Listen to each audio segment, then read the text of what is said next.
អូស្ពានអូតាគីបើអ្នកដឹងរឿងខ្ញុំសូមជួយលាក់អកុំប្រាប់អ្នកណាឲ្យសោះ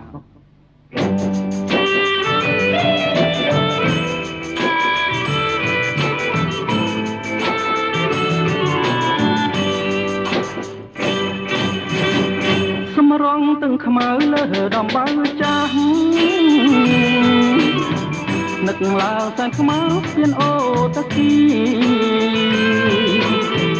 កាលបងអូនសាងក្បូនជីវីកាលបងនឹងអូនសាងក្បូនជីវីក្រំដើមគគីក្នុងខ្ទមទុរគុណ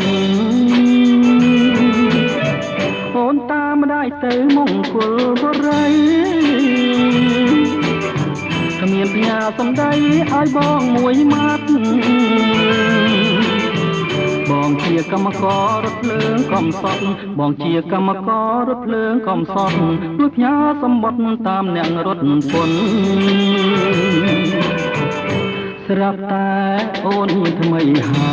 យជីវិតខ្ញុំមកហើយទុកស្នេហ៍សែនធ្ងន់ម្ដាយអូនជេរផ្ញើតាមអ្នករុនពុនម្ដាយអូនជេរផ្ញើតាមអ្នករុនពុនមើងងាយរិះគន់ថាបងក្រខ្លាំងស្ពានអូតាគីស្ពានអូតាកាអូពពាលខានឹងស្រែបារាំងបើដឹងរឿងខ្ញុំសូមជួយបិទបាំងបើដឹងរឿងខ្ញុំសូមជួយបិទបាំងធ្វើជារនាំងបាំងស្នេហ៍នេះផង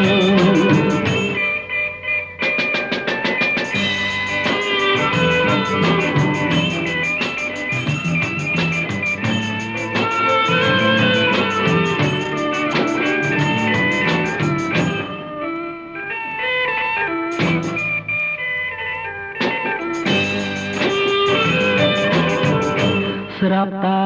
អូនមានថ្មីហើយជីវិតខ្ញុំមកហើយទុកស្នេហ៍សែនធ្ងន់ម្ដាយអូនជេរផ្ញើតាមអ្នករុនពុនម្ដាយអូនជេរផ្ញើតាមអ្នករុនពុនមើងងាយរិះគន់ថាបងក្រខ្លាំងស្ពានអូតាគីស្ពានអូតាកាអូពពាលខានឹងស្រែបារាំង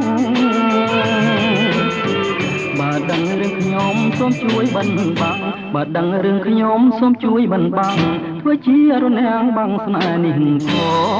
ងធ្វើជារនាំងបាំងស្នេហ៍នេះផងធ្វើជារនាំងបាំងស្នេហ៍នេះផងធ្វើជារនាំងបាំងស្នេហ៍នេះផងធ្វើជារនាំងបាំងស្នេហ៍នេះ